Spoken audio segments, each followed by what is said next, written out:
నమస్తే అన్న, అందరికీ నమస్కారం.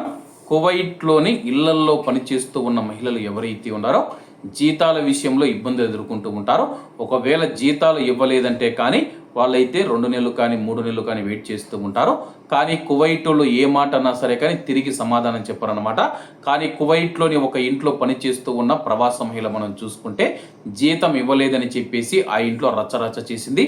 వివరాల్లోకి వెళితే, జీతాలు చెల్లించని విషయంలో తలెత్తిన గొడవ తర్వాత ఇంట్లో పనిచేస్తూ ఉన్న ఒక గృహ కార్మికురాలు తన యొక్క యజమాని ఇంట్లో విధ్వంసం సృష్టించిందని చెప్పేసి పోలీసులు స్థానిక మీడియాకు తెలిపారు.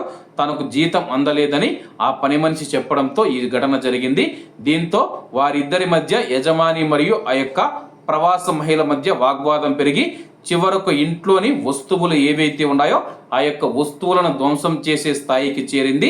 ఈ విషయాన్ని అధికారులకు తెలియజేయగా సంబంధిత అధికారులు చట్టపరమైన చర్యలు తీసుకున్నట్లు తెలియజేశారు. సునాన్ ఈ మాజాలో నివేదించబడిన ప్రకారం ప్రవక్త మహమ్మద్ గారు ఎవరైతే ఉన్నారో ఆయన అయితే ఇలా చెప్పారనమాట: కార్మికుడి చెమట ఆరకముందే అతనికి జీతం చెల్లించండి. ఈ సూక్తి కార్మికుల శ్రమకు సత్వరమే మరియు న్యాయంగా ప్రతిఫలం ఇవ్వడం యొక్క ప్రాముఖ్యతను నొక్కి చెబుతూ ఉంది. పని పూర్తయిన తర్వాత ఆలస్యం చేయకుండా జీతాలు చెల్లించాలని, వాటిని అన్యాయంగా నిలిపివేయకూడదని ఈ యొక్క వాక్యం ఏదైతే ఉందో నొక్కి చెబుతూ ఉంది. ఇది ఇస్లాంలోని న్యాయం, నిష్పక్షపాతం మరియు శ్రమ పట్ల గౌరవం అనే సూత్రాలను ప్రతిబింబిస్తూ ఉందని చెప్పేసి స్థానిక మీడియాలో ఒక కథనం వచ్చిందనమాట. అలాగే ఇస్లాం ఏం చెబుతూ ఉందంటే, కానీ మీరు ఎవరి దగ్గరైనా కార్మికుల దగ్గర పని చేయించుకుంటే అతని యొక్క చెమట ఆరక ముందే అతడికైతే మీరు జీతం చెల్లించాల్సి ఉంటుంది. కానీ కొంతమంది కువైటీలు ఎవరైతే ఉన్నారో, ఖురాన్ కావచ్చు, మహమ్మద్ ప్రవక్త కావచ్చు, ఇస్లాంలోని కొన్ని వాక్యాలు ఏవైతే ఉన్నాయో వాటిని పాటించడం లేదనమాట.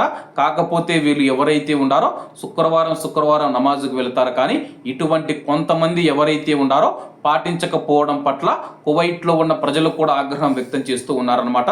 ప్రస్తుతం ఆ యొక్క పని మనిషి మీద కేసు నమోదు చేస్తారా, లేకపోతే జీతాలు ఇచ్చేసి దేశ బహిష్కరణ చేస్తారనేది తెలియాల్సి ఉంది. ప్రస్తుతం ఆమె జీతాలు ఇవ్వలేదు, తన యొక్క కుటుంబ పోషణ కష్టమైపోయింది, నాకు ఇబ్బందులు ఉన్నాయి, జీతం ఇవ్వమని చెప్పేసి 6 నెలల నుంచి భంగపడుతూ ఉన్నా కానీ ఒక్క మియాఫిల్స్ ఇవ్వలేదని చెప్పేసి ఆ పని చేస్తూ ఉన్న ప్రవాస మహిళ ఆగ్రహం వ్యక్తం చేసింది. కాబట్టి అందరూ బాగుండాలి, అందులో మనం ఉండాలి. అందరికీ నమస్తే అన్న, జై హింద్.